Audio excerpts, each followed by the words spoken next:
હતી કે જ્યાં રેલવે સ્ટેશન પરથી ₹45 લાખના સોનાની ચોરી થઈ ગઈ। ગણતરીના કલાકોમાં પોલીસે આરોપીને ઝડપી પાડ્યો।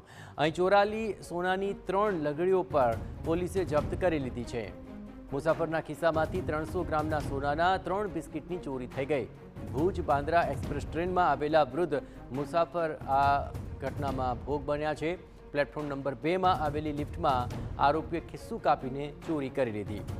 100થી વધુ સીસીટીવી ફૂટેજ અને રિક્ષાના નંબરના આધારે આરોપીને ઝડપી લેવાયો છે। આપણે જણાવ્યું કે ભુજ બાંદ્રા એક્સપ્રેસમાં આવેલા મુસાફર કાંતિલાલ મંદિરના કોરિડોર બનાવવા માટે દાનમાં આપવા આ સોનું લાવ્યા હતા।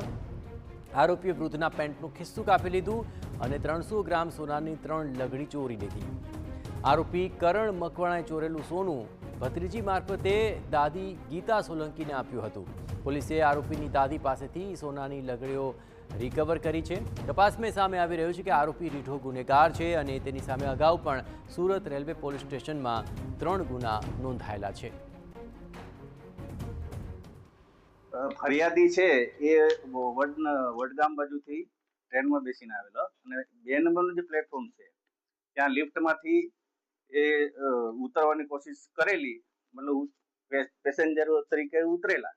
એની આરે આરોપીએ ભીડભાડનો લાભ લઈને ખિસ્સું કાપેલું। આરોપી ક્યાંનો છે? આરોપી મૂળ ભાવનગરનો વતની છે।